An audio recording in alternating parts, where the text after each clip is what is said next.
It's one of the important reasons to talk to you. You've warned us for a long time about what may come. Is now that that is upon us, your warnings have not weakened. You haven't watered them down. You are truly alarmed at what you've been seeing in the last week and a half.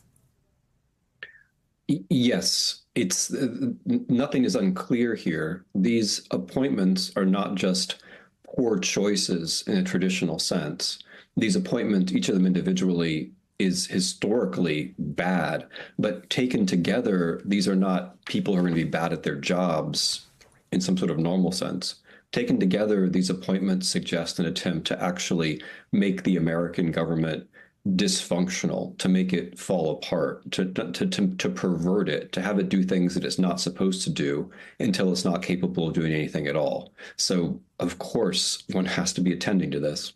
We can get into a conversation with the 11 nominees about who really is unqualified for their position. You know, people are talking about the fact that some of these people are loyalists. Loyalists are often appointed to things, but usually they have some kind of qualification.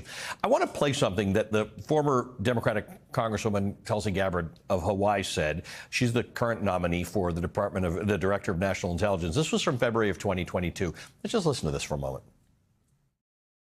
Presidents Putin, Zelensky, and Biden, it's time to put geopolitics aside and embrace the spirit of aloha, respect, and love for the Ukrainian people by coming to an agreement that Ukraine will be a neutral country, no military alliance with NATO or Russia, and therefore alleviate the legitimate security concerns of both U.S. and NATO countries as well as Russia, because there'd be no Russian or NATO troops on each other's non-Baltic borders. This would allow the Ukrainian people to live in peace. Aloha.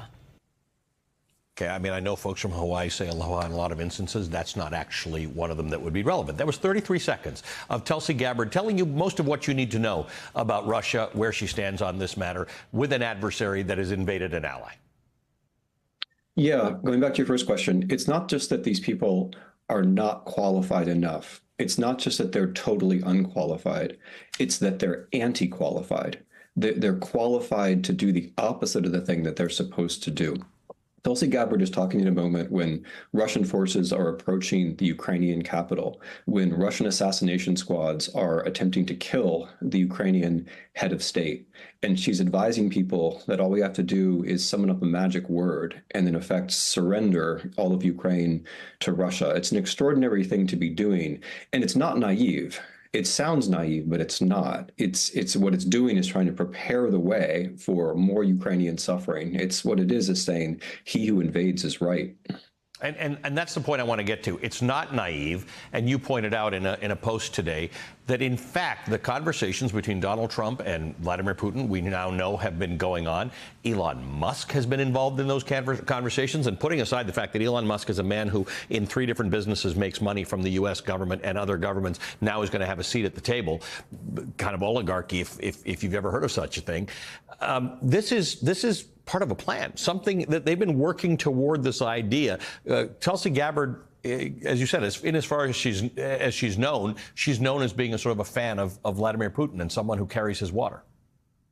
You tick down the list of all of these posts, and it's the same story. Gates at Justice is someone who could only pervert the rule of law, right? Hegseth in Department of Defense, it's the same thing. He's someone, I didn't mention this in the post, but in his book, he's essentially thinking about how American soldiers should be used against the enemies within, which is Trump's idea. You bring all these things together, and basically what you have is something quite coherent, which is the notion that the American government should be falling apart.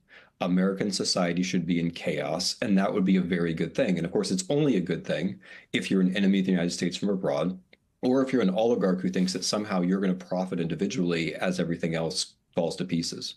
What do you tell people? Because I'm sure in the last week and a half, everybody's been emailing you and texting you and asking these questions. What do we do now? We know some bad things have happened. We know things will get bad, more bad perhaps. What do we do? Yeah, you got to maintain your own sense of what is good. You have to maintain your own vocabulary. You can't normalize the other things that people are doing. If it's grotesque, you have to call it out as grotesque.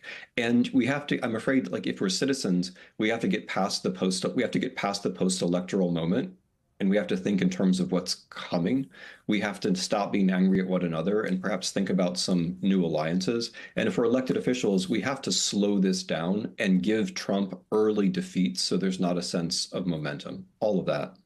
You said something interesting, I think a week ago when we talked, and you said you have to remember that you're the same people you were before the election. Your values are the same as they were before the election. The things you prioritize are the same they were before the election. So do the things that you do to make the world around you better. Yeah, if you're, I mean, the whole idea of part of this is to shock you into a different world. Right. But you have to take your sense of shock and say, okay, shock doesn't license my adapting myself to the new thing. Right. Shock means that something very wrong has happened, and I have to remember what